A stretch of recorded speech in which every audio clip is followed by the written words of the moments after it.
Alors bonjour à tous, j'espère que vous allez très bien. Bienvenue dans cette revue quotidienne des marchés, le Good Money Market.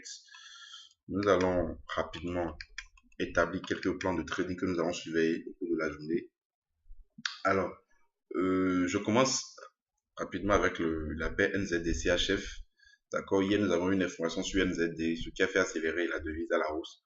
Donc la NZD-CHF est en train de nous laisser un signal d'achat, sinon quand même, bon, on a déjà le signal d'achat. D'accord, on a cette résistance baissière qui a été cassée, on a une consolidation, d'accord, et on avait eu une résistance au niveau des 0,6747, sinon quand même c'était une zone de support, d'accord, après la formation de cette figure, bon, tout top, épaule, tête, épaule, c'est quand même une figure de consolidation. On a eu la cassure, accélération baissière, et là la résistance baissière a été cassée. Donc actuellement nous avons eu la cassure de cette zone. D'accord, cette zone de résistance, nous avons eu la cassure ce matin, nous avons même eu la clôture H4. Donc là, nous avons un signal d'achat. Je crois même qu'on l'a envoyé ce matin dans notre groupe de signaux. On l'a acheté à 0,6755 ou 59 si je me trompe. D'accord, donc là, je crois qu'il n'est pas encore tard. D'accord, et c'est possible de prendre un swing sur cette parité NZD-CHF. C'est possible de prendre un swing. C'est-à-dire d'aller chercher le sommet ici. D'accord. Bon, avant d'aller chercher le sommet, il y aura des obstacles. Il y aura notamment cette résistance, les 0,6820. D'accord. Il y aura 0,6884 avant qu'on ne touche, qu'on ne cherche les 0,6986 et 0,6936. Maintenant, le stop loss, d'accord, en prenant la position à ce niveau, le stop loss sera placé à 0,6669, donc 95 pips, pour aller chercher 173 pips. Donc, c'est un très bon ratio. D'accord, au moins 2 pour 1, on a un très bon ratio. Donc, c'est une devise, c'est une parité que nous allons vraiment surveiller. En tout cas, le plan d'achat a été déclenché, nous sommes déjà dedans. Pareil pour Euro NZD. Voilà, Euro NZD, on avait parlé de l'épaule tête épaule la semaine passée dans notre groupe Telegram, d'accord. Si vous n'êtes pas dans le canal Telegram, vous aurez le lien sous la vidéo. Cliquez juste sur le lien, vous allez juste rejoindre notre groupe, notre canal Telegram. Alors, on a eu la cassure de l'épaule tête épaule, forte accélération baissière, correction parce que la ligne de coup ici, le support ici a joué maintenant plusieurs fois le rôle de résistance. D'accord. Donc, on a une forte accélération baissière dans la nuit d'hier à aujourd'hui. Donc là, actuellement, le prix est sur un support haussier. Donc, pour avoir des perspectives baissières, il faudrait qu'on ait la cassure de ce support haussier. Là, je suis sur le graphique H4. Si à 11 heures, on a clôture en dessous de ce niveau, là, ce sera un signal de vente. D'accord, pour aller chercher d'abord les 0,67 si je ne me trompe. Voilà, bon, 0,6691. Il y aura quand même d'abord le 0,67 avant d'aller chercher ce niveau. Et puis on aura cherché les autres niveaux en bas. D'accord, on ira chercher notamment ce niveau 0,6548, 0,6424 avant d'aller chercher le plus bas 0,6317. Donc c'est presque le même plan comme sur NZDC, seulement que ici, on n'a pas encore eu la cassure. Donc on attend la cassure pour pouvoir entrer à la vente sur Euro NZD. Je viens sur Euro USD. Euro USD, bon, le prix est revenu sur le support haussier que nous avons tracé. D'accord, cette petite tendance haussière qui s'est formée depuis le 12 novembre passé. D'accord, donc vous voyez, la tendance n'est pas vraiment saine parce qu'on n'a pas des sommets de plus en plus hauts comme on a l'habitude de le voir. Donc ça fait de fortes consolidations. Là, nous avons une forte correction baissière. D'accord, le prix est revenu sur le support haussier. Techniquement, on a un signal d'achat. Vous voyez ça même laisser une longue mèche en H1 si je ne me trompe. Et on a eu un avalement haussier. Le niveau qui bloque la hausse du prix actuellement, c'est les 0 et les 1.1313. Voilà, 1.1313. Si clôture en H4 au-dessus de 1.1313, ce sera un très bon signal d'achat, d'accord, pour aller chercher d'abord ce niveau. On doit d'abord chercher, bon, il y a d'abord les 1.14 avant d'aller chercher les 1.1410. D'accord, mais attention, ça peut également casser par le bas. D'accord, c'est le scénario que j'envisage, cassure par le bas. Nous allons entrer à la vente pour d'abord aller chercher les 1.13, puis les plus bas de 2018. Nous allons quand même surveiller cela.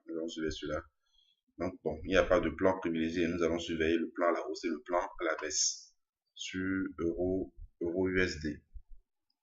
Alors, USDJPY ici, USDJPY, une très belle tendance haussière, d'accord, creux, creux, d'accord, ça a cassé le sommet ici, ça fait un pullback, ce prix est revenu exactement sur le support haussier et la centre de partie. Donc on avait un très bon signal d'achat sur ce niveau-là. Vous voyez, le prix est revenu exactement sur le support aussi. Là, bon, est-ce que ce serait mieux d'entrer à l'achat? Je crois que ce serait mieux d'attendre que ça casse les plus hauts, d'accord, formés, c'est-à-dire les 109,88. Si casse les 109,88, là, nous pourrons entrer à l'achat sur l'USDJPY avec un stop loss sous les 100 et 109,11. D'accord? Après ça, voir là où nous allons mettre le TP. Donc, nous allons surveiller également cela. Donc, ça peut également former une dérive latérale. D'accord? Ça peut également former un range entre 109,11 et 109,88. Voilà. Je crois que j'avais également établi un plan sur, voilà, GBP-CHF. Le GBP-CHF est en train de casser une résistance baissière. J'ai un H4.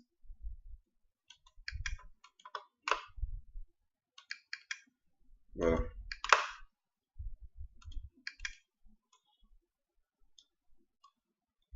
Là, je suis sur le graphique H4. Je vais bien ajuster.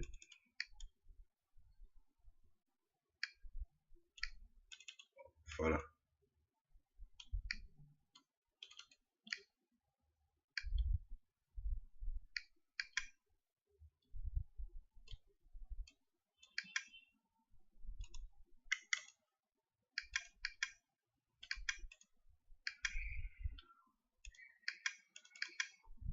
J'irai peut-être en délit pour bien tracer.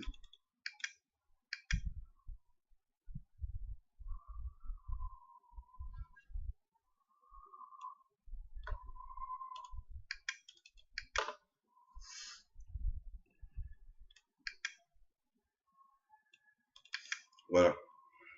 Donc, j'ai bien tracé. Donc, actuellement, le prix est en train de travailler la résistance baissière que nous avons ici. D'accord. Donc, il faudrait qu'on ait une clôture au-dessus de cette résistance avant de chercher à prendre l'achat sur GBP-CHF.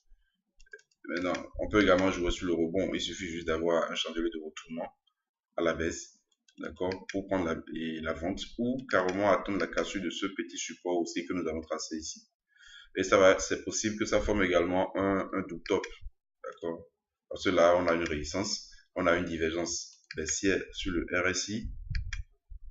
Ouais, on a une divergence baissière sur le RSI. Les sommets sur le prix sont de plus en plus hauts. Les sommets sur le RSI sont de plus en plus bas. Donc, il n'est pas impossible d'avoir un retournement à la baisse. D'accord, nous allons surveiller cela. Nous n'allons pas anticiper, nous allons plutôt attendre la cassure de ce support aussi. D'accord, au même moment, vous allez voir la cassure et la courbe du RSI va passer sous la ligne 50 ici. Donc, nous allons bien surveiller cela. Voilà, donc on voit qu'il y a effectivement une divergence baissière. NZD calme, bon, presque le même, vous voyez les NZD sont en train de monter. Voilà, cassure, probablement pour aller chercher les 0,90, soit 11. D'accord. Donc là également, on a un bon signal à l'achat. Je crois que c'est tout ce que j'avais prévu. GBP, NZD, du moins, c'est en train de partir déjà.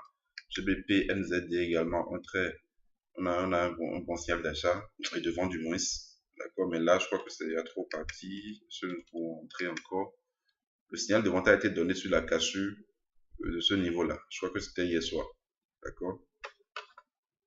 Mais là, si nous rentrons, nous n'avons pas un bon ratio. Donc, ce serait bien mieux de s'abstenir. C'est pour aller chercher, il est 1,90-40. Donc, c'est pas un très bon ratio. Pas intéressant. Nous pouvons prendre la vente sur cassure de ce niveau. D'accord. Et vous voyez également ici, on avait une divergence baissière. Voilà. On avait une divergence baissière. Vous voyez, le prix est cassé. La courbe est passée sous la ligne 50. Donc ici, c'est probablement pas aller chercher les 1,90-40. Maintenant, n'allons pas risquer parce que, vous voyez, le ratio est énorme. Le ratio n'est pas du tout intéressant. Pas du tout intéressant. Je crois que c'est tout ce que j'ai prévu pour vous. GBP, JPY. Là, ça m'intéresse pas trop. Bon, on a quand même, c'est presque la même configuration comme, et, comment appelle-t-on, l'USDJPY. Voilà. J'avais également établi un